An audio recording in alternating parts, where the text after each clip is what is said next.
The future is a CPU, a GPU, and a quantum computer sitting next to each other. And it is the developers of the technology who has to think, okay, which part of my calculation has to go onto which computer, because every computer has its pros and cons. So that essentially is how we are thinking about it. Yes, we are commercializing the quantum without quantum today and solving some very complex problem in aerospace and defense. But at the same time, we are also investing in R&Ds who are investing in the time of, okay, how does this map transition to when quantum computers will be ready? How will we be ready from day zero onwards? So we are thinking on both angles, but the fundamental, the common denominator remains the quantum map.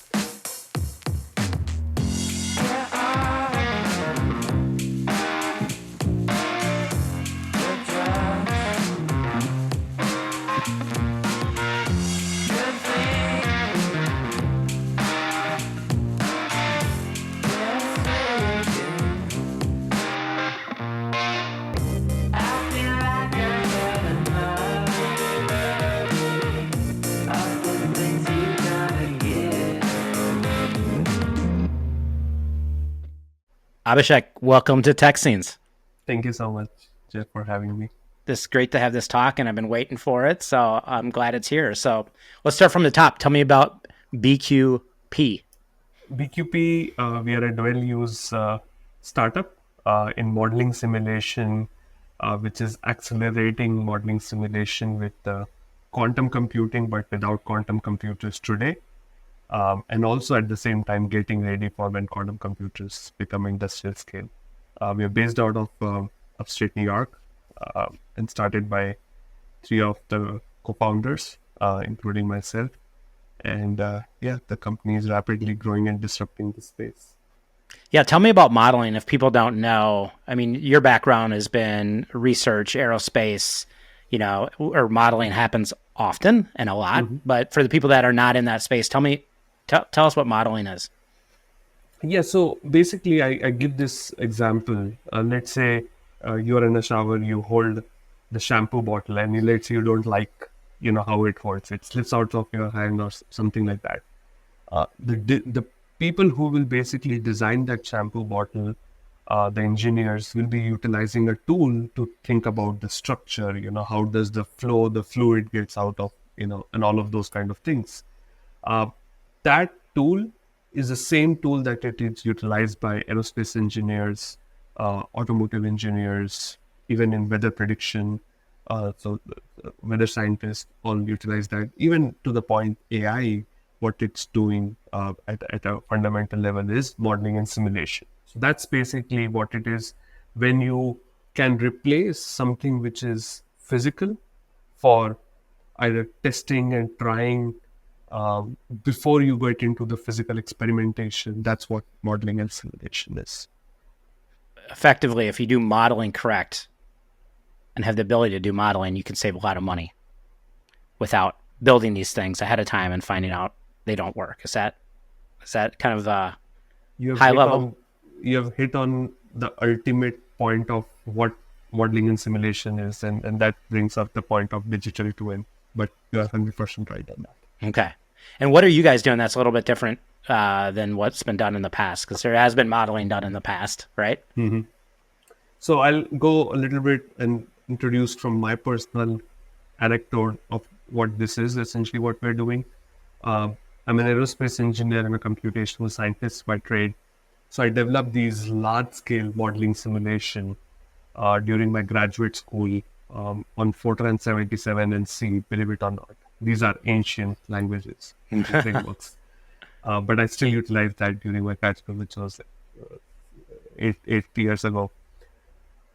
The kind of simulations I was doing was, for example, understanding the turbulence behind an aircraft, which is something that we all see and nobody likes it. Right? What we want to do is how to reduce that, how to improve the aerodynamic design and things like that. Now, that fundamental level, I was just doing it at one component of an aircraft, which was the tail of the aircraft. And that simulation was actually taking 6 months on 250,000 computers running parallel.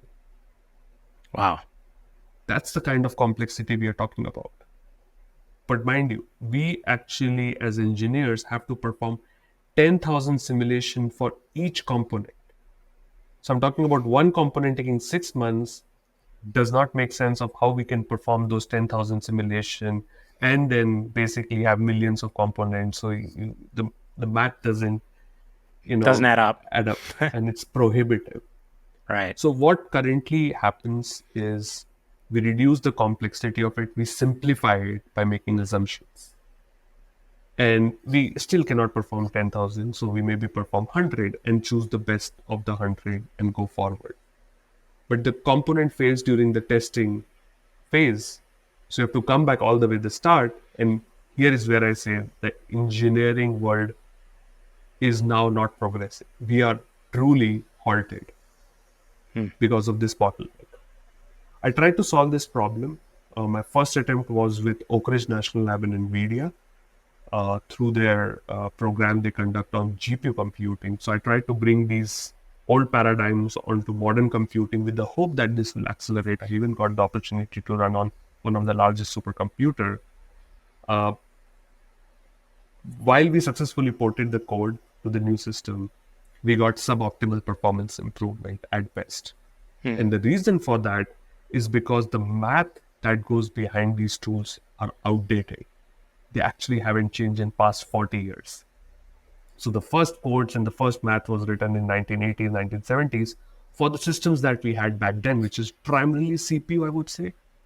The compute power increased, the CPUs got better, you got threads in CPUs, you had this Intel i9 cores and all of that. Till 2015, 2016, 2017 timeframe, everything was great. And then the switch happened in the high performance computing era. So supercomputers essentially. Right.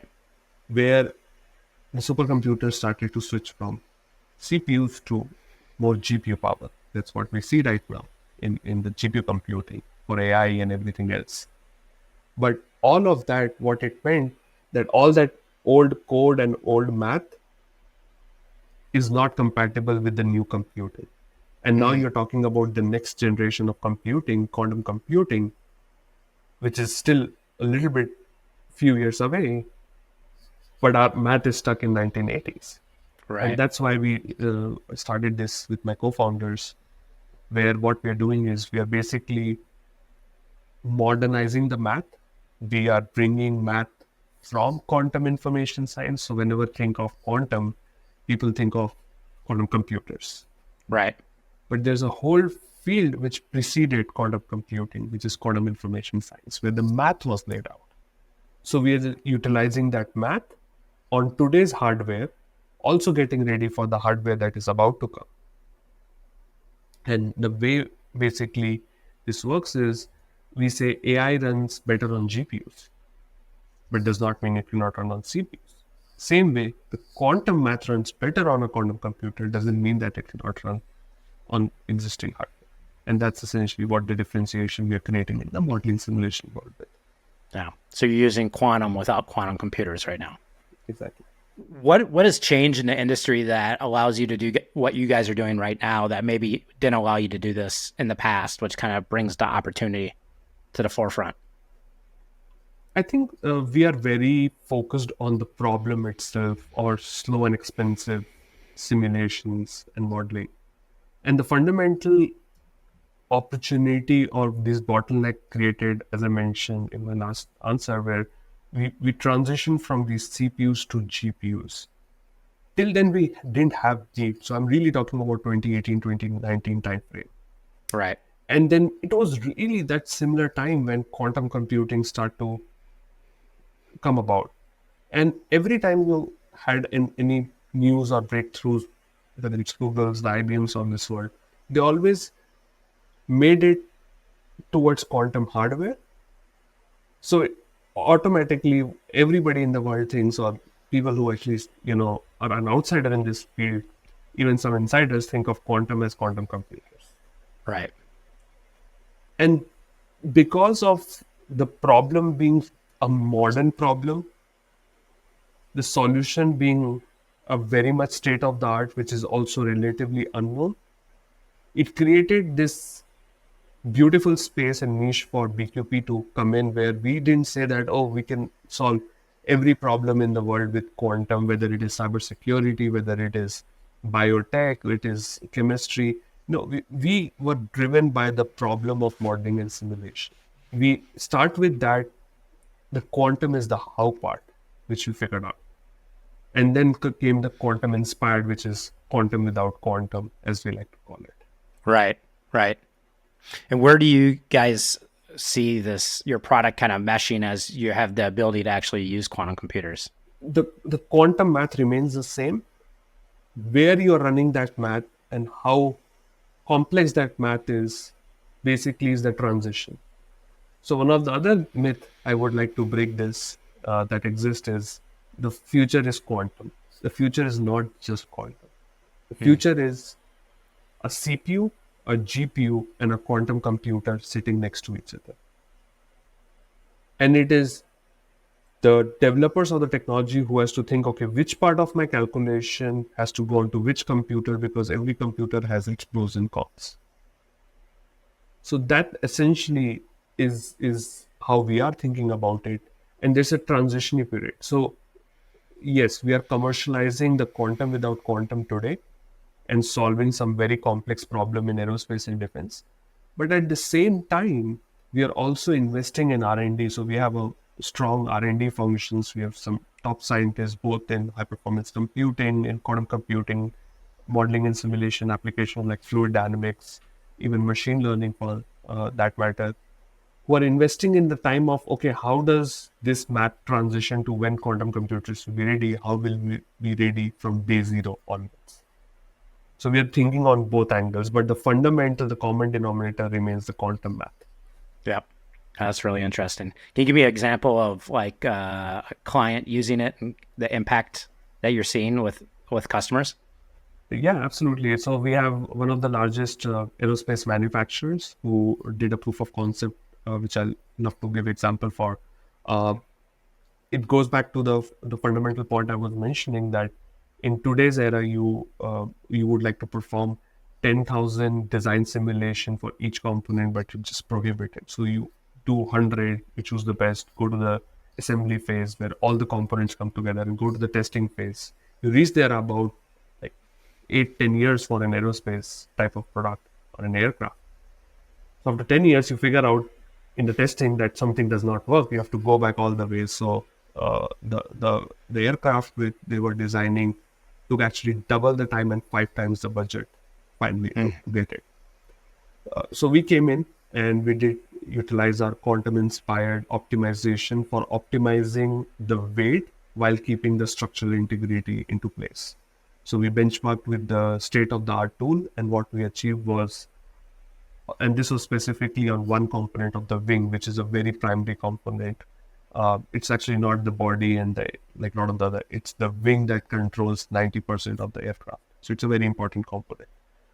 And we did this design study on that, and compared to the state of the art tool, we showcased that we can get this design to 6% more lightweight. Now let me put that into the dollar terms. That's saving $3,000 fuel cost per flight. Wow. So think about how much the customers of this aircraft company aerospace manufacturer can save on their fuel costs, which is one of the biggest costs that they have right now. But not only that, we did this in 1/10 of the time. Same machine, same input, same output, same infrastructure, nothing changed. Basically giving them the ability to perform those 10,000 simulations that they didn't have the ability before. Getting to the final design product, we estimated that we could save this company with all the downstream cost about $1.5 to $2 billion in cost. That's really incredible. And the crazy part is you just are getting started. Imagine what kind of impact you can make with this. That's so cool. 100%. Now, you're an aerospace engineer that turned into an entrepreneur. Mm-hmm. What's that journey been like? That's a big shift. That's a big shift. I love what I do. I think it was, I come from a family which had the business blood. So okay. I knew at some point of time in my life, I would be an entrepreneur. I took entrepreneurship courses, accounting courses, marketing courses, business courses in my undergrad as a minor as well. Uh, but I just did not think about starting this company in middle of pandemic with my best buddy, I would say.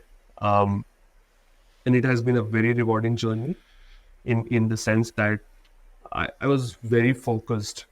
Uh, I came to United States to pursue my education,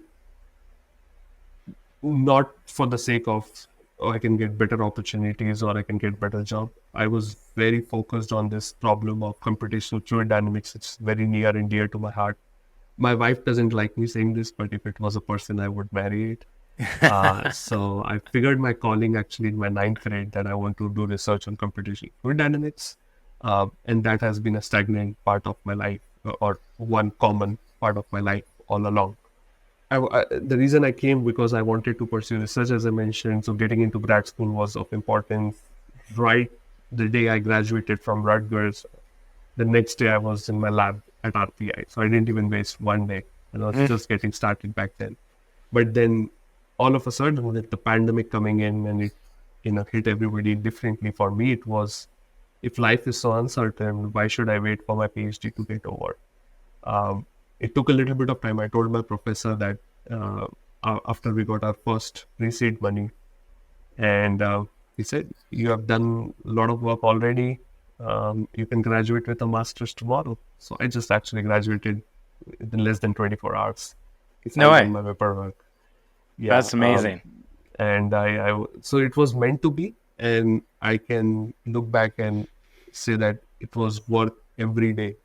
Everything that I've learned during my undergrad, between and the research I've pursued, my grad student, I have that engineering brain, which is great in business because I can find things that it's not very apparent. I can find those connections. I mean, the biggest connection of using quantum for solving modeling simulation itself, Right. the fundamental piece. And we have had a lot of ups and downs, as any startup or any businesses do. One thing that we share between not just our founding team, but also the grassroots level of BQP is we never give up. We know that this is going to be a hard thing. We are achieving something almost impossible, something nobody has done before. So it's going to come with its own challenges. We'll hit roadblocks, but we have that belief that we will always cross, and that has stayed true. We have had few very very uh, downturns, interesting days that we have come through, and I cannot believe that age of 28 that I'm speaking to folks, working with folks that I only ever dreamt of, customers who I thought could even give me an internship. They are working. We are working with them as design partners and customers, and That's amazing. the belief that people want to invest in the seed that we laid out 5 years ago is just baffling for me. But like you said, we are just getting started. Yeah. It's interesting, being a multi-time founder myself and, kind of surround myself with those types of people. I look back and think about some of the choices I made, and I feel like some of them, like, I really didn't get to make that choice. It was made for me. Like, I really think that's what a calling is. Like you said, I think, was it ninth grade that you decided to get into this field? And like, if like, I look back on some of the companies I've created and Collective Genius, and, what I do today is help, teams implement an operating system to work better together. And I can't stop thinking about it.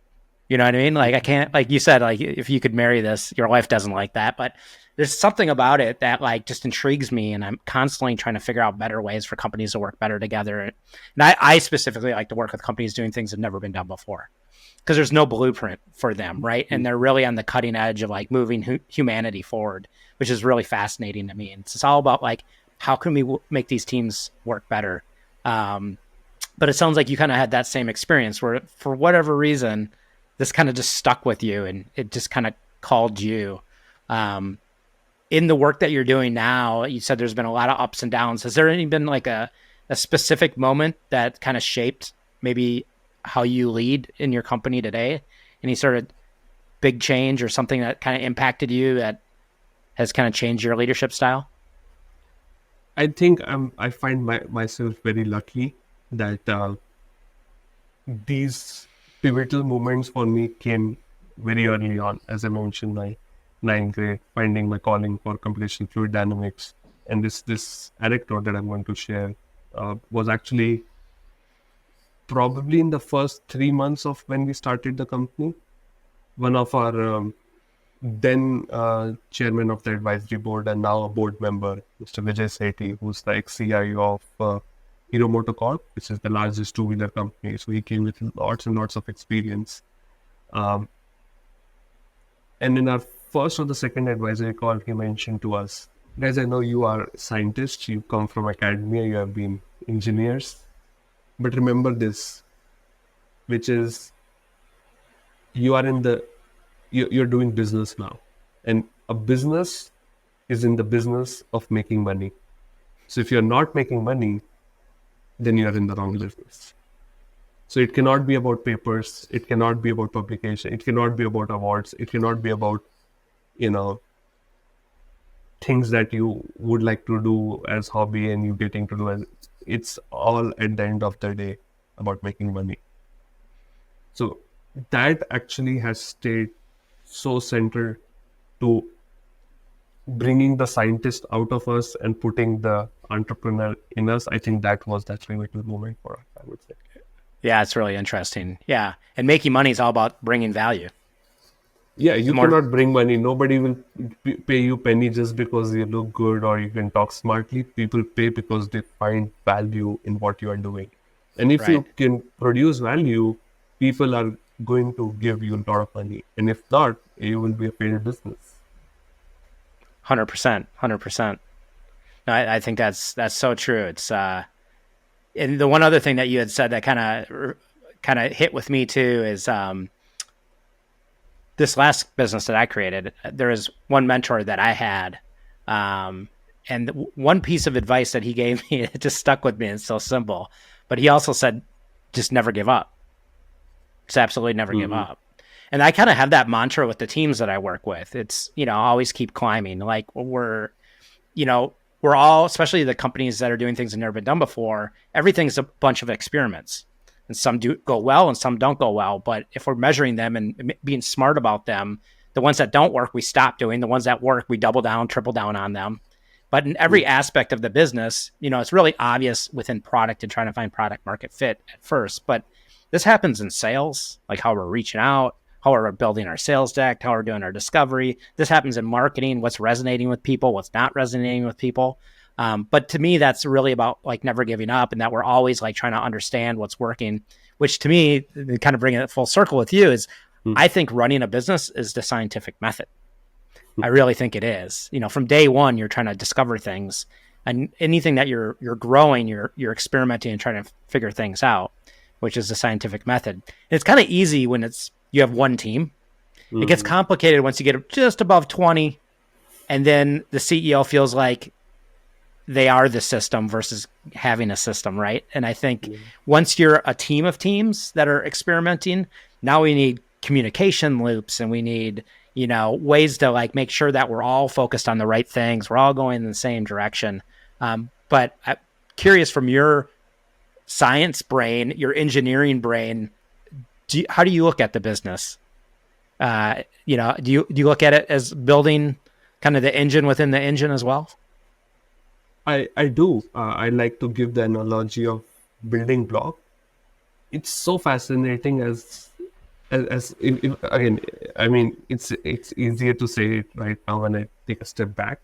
Right. It's all about like building blocks, like how in engineering, like as kids we used to play that, like Jenga, like some kind of like building block game. It's like that. You lay out the first piece, you lay out the second piece. If your foundation is not that good, eventually when you're scaling up, it will fall. So you have to come back, you need to seal your foundation. And that's what we have seen. I think for us and for me personally, as a CEO, the hardest moments were not when we had less money or when things are not going for us. The hardest moment were when we were getting success and we were scaling and boy, oh boy, can maybe do startups 5 times, but that challenge and the thrill that comes with scaling is is so rewarding as an entrepreneur, I would say. Right, right. Is there any specific time that you faced like a challenge or failure that maybe taught you some sort of invaluable lesson within the business? I think many experiences have led, but if I have to point out, um, maybe one of those is we worked with this big company, big brand name, and we are like, okay, this would, change the trajectory of the startup, having somebody like them as our logo. We spent a lot of time with them, and eventually things didn't work out, and they and that the customer didn't move forward. And at that time, it was like, oh, this is maybe the end of the road and all. But very quickly realized that if we can get them, why can't we get the others? There's, a whole industry, a big aerospace defense industry that's out there. Um, and the second moment is when we got our first big customer, which I just gave the example for the proof of concept for. In the first month, I got the call from, that the top person in that company, and they say that um, we are excited about what your technology is, but we are not very happy with the way you have worked or your team has worked. And overnight, we changed how we work, and it's a transformation of what we had very quickly. And then they are one of the most happiest customer, knock on the wood. But What did you guys change? I think the sincerity, it's the simplest of the thing. Like, no mantra, no lesson. It's just simple as treating your customer as a god. You have to. I mean, you can say all along, but nothing beats traction, at least in the startup world. I've seen that. If you have traction, people will give you all sorts of funding and opportunities that you have never seen before. And if you just try to prove your idea, you can only go so far. So in that way, having that attitude that customer is everything, and you're building for the customer, not for yourself, and you need to listen and understand what the customer is asking for. I think those simple basic. I think just be a better listener. I think that's the simplest change that we made, and the sincerity towards customer, and that have helped us scale rapidly from 1 to maybe 5 design partners now. That's awesome. I think that's so true. It kind of goes back to you're in business, right? All the awards and studying and all that stuff is great on paper, but when it comes down to it, it's like listening to the customer, trying to understand what the value is and making sure that you actually execute on it. Right? Yeah, absolutely. It sounds simple. It sounds simple, but it's not that simple. Yeah. Right?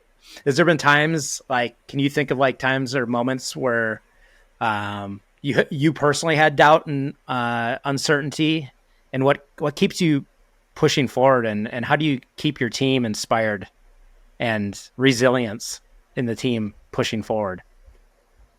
I'm first time CEO, so my ways might be a bit orthodox. I'm an engineer also, so my ways are definitely going to be orthodox. And I'm a crazy engineer, so an aerospace engineer. All that, it's just a recipe for craziness. My fundamental way, I would say, is how can I stay 5 steps ahead of my startup? Can I think of pit holes? Can I think of some major things that are coming in the next 3, 6 months, and a year, and foresee and tell that to my team? The second comes the communication. I can see it. I have that intuition, but just me having intuition and just me having the title of CEO does not mean that everybody has to follow that. There's a time and place and a way of communicating that thought process.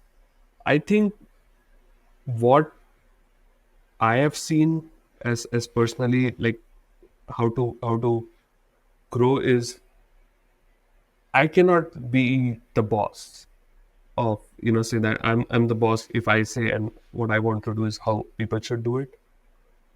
We have got success and created success and early success, let me point that out, is because I'm as invested as my engineer. I'm as invested as my other co-founders. I'm as invested as somebody else who's working on the weeds of things. My role is very different. I cannot be that same engineer from RPI who's going and coding stuff. But I'm definitely be the person who can give them that this is the direction we have to go. Whether it means to the business team, the sales team. I think one of the things that we always strive for is better communication. Especially our team is spread out. It's people like, even if we are at one place, people are traveling all the time. And I don't think so. Communication is something. I don't think so. There is something as communication, or actually, I don't think so. There's anything as over communication. Right. Yeah, I If think you that's can really important. if you can communicate like 2 or 3 times the same message, you are okay. You should do that. Because sometimes it takes a little bit longer for some people to understand what you are wanting to say, and sometimes your thoughts might not be fully formed before you say something. Right. I find too with teams is verbally you can say something over and over again, but when you write something down and everybody looks at it and talks about it and reflects on it and then agrees on it, that changes everything. And some of the tools that we use that I found over the years, last 30 years doing this, is like really being clear about what our mission is. And that may change over time, and that's okay. And some people are like, you can't change your mission. You can make it better. As you like scale up that mountain and have better visibility of what you're doing, it becomes more and more clear. And I think some people don't think about changing that. We like to develop a 3-year vision. I like to look at it functionally in each business, like what's success look like 3 years out. And not only like high level, maybe like revenue, but I'm talking about like, what's it look like in product? What's it look like in marketing? What's it look like in sales? We do that same process as a 1 year. And I also tend to use OKRs with my teams as well and KPIs. But all those like focal points are really important. And then bringing it backwards, like kind of reverse engineering from where you want to be and then where you are today, allows you to really define, what do we need to do? How are we going to do it? Who's going to do it? When's it going to get done by? Who else needs to be involved in that? And I'm sure with your teams, like anybody kind of cutting edge, it's probably really cross-functional. And trying to have that clarity, especially as we're all learning, that I think OKRs work really well for that, because if you do them right, and there's some nuances to it where most people fail, but that gives that kind of communication loop. If it's every 90 days, if it's annual or quarterly sessions, that weekly meeting, but doing it the right way, I think creates that communication loop.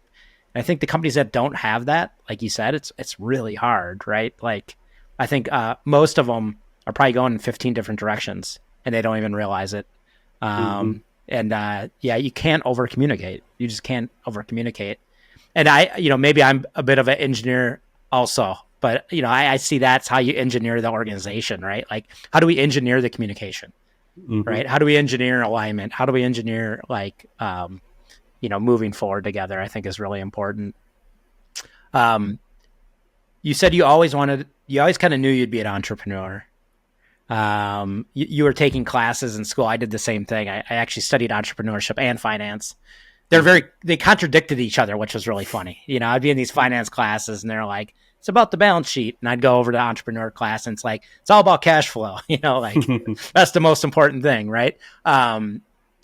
Did you feel like now that you're in it, doing what you're doing, do you feel like what you learned in school is still relevant? Or do you feel like the pace of business everything's changed since what you learned? I'll put that into 2 parts. Anything which is to do with my technical education, I'm well prepared. I think everybody in the team, I see that with my co-founders. I mean, by having the framework and the fundamentals that we've gone through, we use it in the ways that we never thought we will use our education. When it comes to business part of it, that's slightly different. Yeah. I think if I'm being honest, out of whatever I learned, and the biggest thing that I use are actually 2 things I should say. One is the business model canvas. So our entrepreneurship professor did a great job in understanding. And that's actually a framework. If you think about it, it's not just a homework to be done. It's a framework. It's an exercise that makes you think about your business, and it's not like you create once and it will never change. It evolves as you are pointing out, quarterly or yearly. The second thing that I think, which at that time I didn't do the best, is accounting. I didn't get A in that course, but it has prepared me to, when I look at balance sheets, when I look at what my parents didn't say, I'm educated enough in that to find something that is not right or to see trends in that. Uh, but I may have a very different view, and maybe, I don't know, borderline controversial to folks, that doing startup is like doing a mini MBA. Oh, for sure. I don't even think it's a mini MBA. It's more than maybe an MBA, which, I think it's more doctorate level if you ask me. If you do it right. if you do it right. And all these, back when I was not an entrepreneur, I used to study these business books and all. And I now think about it, when something works, you say, oh, it worked because of this mantra that I had, but it might not be applied to a different situation and all. There are some fundamentals, though, I agree, but I think business, I don't know what you will learn actually in business, or in MBA. It's meant for very different, but if you want to do entrepreneurship, I think if I ever want to go back to school for business purpose or for studying anything business, I will be choosing very specific topic like organization, leadership, organizational communication, negotiations on that. Everything else, I think it's very intuitive based, and I don't know how to even describe how, what will you do to be a great businessman. If we all knew the recipe, we will. Yeah. We all. Well, I think that's interesting. I think the canvas that you talked about, using that type of tool, I think is really important. I think one of the things that really changed for me, and I studied entrepreneurship back in the early 90s, and then got into tech after selling my first business in college. My first business in college, I wrote a business plan. Right. I wrote a business plan and then I implemented the plan. And right before I sold the business, I was asked to write another business plan for them. That was kind of the beginning for me to kind of understand, like, business plans are great, but things change way too rapidly. Right. So like, that's why, like, when I wrote Peak Teams, what I really tried to identify is like an operating system, something that's living and breathing, because things change all the time. And the difference between like a business plan or maybe like a canvas is that we have to have this cadence. And I think early stage growth companies, the cadence is every 90 days. You do your annual planning where you set your 3-year, your 1 year, set your next 90-day OKRs and KPIs. And then each quarter you look back, reset your OKRs, what's working, what's not. And it's that cadence, that operating system that keeps this alive. And then it's that weekly meeting that keeps us on track and allows us to iterate and micro pivot on things that are working, not working in every sector of the business. I think that's one of the biggest things that I've learned that kind of changed over the years. Is like, business used to be a lot slower, a lot slower. I actually remember my first client I ever got. This really dates me. I sent cold faxes. I was sending like a message through fax machines to businesses. And actually I sent one to this construction company and they found it and they called me back. From a cold fax, if that dates me. But yeah, businesses has changed. The tools have changed. A lot of things have changed. But since it goes so much faster and, kind of be at the cutting edge, I think you need something that lives and breathes with the team. So that's one of the things that I think has kind of been one of the biggest changes. Going back to BQP, one of my last questions for you is, what do you think is the next biggest unlock in aerospace innovation? Outside of maybe your product, but what do you think is going to be the biggest unlock in that space?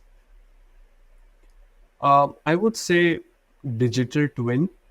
It goes back actually a point before that you mentioned, which is, if modeling and simulations are working right, you would not need experiment. And that is something that some of the biggest aerospace defense companies are thinking about. Because think about it. Can you If break you're down a what a car, digital twin is first for people that maybe that don't yeah, know what that is? yeah. So digital twin is, I have, let's say, an aircraft or a car or any product for that matter in physical world. Can I make like a copy, ditto copy of it in the digital world? And then if I perform experiments, I move this, from assembly lines to assembly lines to, packaging, and can I mimic all of these processes digitally? In that way, I'll save a lot of money in testing and trying things out, perfect all in digitally, and then bring it to the physical world. So that's what digital twin means. Now, if you ask an automotive engineer, a non-engineer, everybody will have their own definition. But in true spirit, instead of defining, I wanted to give the true spirit of what digital twin really means. Now, if you think about it, any product, if it's a shampoo bottle, which I gave to example, if it is a car, you have all the ability to make thousands of shampoo bottle, test it out however you want to. If you have a car, you can make tens of models, you know, dummy models, and crash your cars. You cannot make two or three planes and 10 planes or 100 planes, Right. right? So I say this that with all sincerity that we are innovating very slow. If you think about it, Wright brothers, 1900s, early 1900s to 1960s, we were flying the queen of skies. In the next 60 years, which is 1960 to 2020 or 2025, we are not able to fly those same machines very well today. Right. With accidents happening, with this happening, it's so unfortunate to see that. And aerospace industry is all about safety first. That's what everybody cares about. And with all these rule regulation, all these understandings, so much understanding of the fundamentals and the engineering world, we still are not able to go. And now we are talking about all these technology of electric VTOLs. We're talking about supersonic aircrafts. You can go from US to Europe in like minutes. We're talking about, and then to Asia in few hours. All of that would require these fundamental innovation to happen to be able to make those things a reality. The eVTOL companies where they should have been, because that's the background I was doing my PhD on, where they should have been. It's not that it's so complex. These things are so damn complex that you need better engineering tools, and that's something that we don't possess today. So we have to really, really invest in our tools and techniques and our engineers in learning those tools and techniques which are the state of the art to be able to rapidly do. I think our generations before have done it tremendously. Unfortunately, I don't think so they are able to do it that way. Yeah. It's the only way forward. All right. I have one last question for you. I want to keep us on time here. I appreciate this conversation. I could talk to you all afternoon. But I have one last question. It's a really important question. I always tell everybody this is the most important question you'll ever be asked. And I'll see if you pause, see how long it will take you to get this answer. But it's more of a scenario. Abhishek, here's the scenario. You're trapped on a beautiful desert island the rest of your life. You have plenty of food. You have plenty of water. Maybe even have healthcare. You have everything you possibly could use on this island, but you're going to be there the rest of your life. But there's one thing that you don't have. There is no entertainment on this island. Absolutely no entertainment. But luckily for you, an old 80s boombox drifts ashore with unlimited batteries. So you have this you have a radio that you can play anything the rest of your life, but you only can bring one album to listen to the rest of your life. What album are you going to bring? Congratulations. Congratulations. What? Yeah. Who's that? Recent song. I don't think so that's an album on its own. I'm not. Is that the band? The band's Congratulations? No, it's the song. Oh, it's the song. From Post Malone. Oh, it's Post Malone. Okay. Yeah. It's very like the line where basically, he says that you look me on the TV and my mama will be proud. So, Everybody wants that, right? yeah, yeah. I would say it's very, very close to, and pumps me up. I would say every day it gives Yeah. me a purpose, and in a deserted island with everything, I think I'm a very much a family person. You could give me everything or you could give me nothing, but I'll always fall back into family. Yeah. Well, that's important. It's probably the most important thing, right? Absolutely. All right. So, final answer for you is Post Malone. Congratulations. And, Mm-hmm. and whatever songs go with that, too. Hopefully, you get more than one song. All right, Abhishek, thank you so much for joining me on Tech Scenes. So this is a great conversation. I appreciate it. Thank you, Jeff.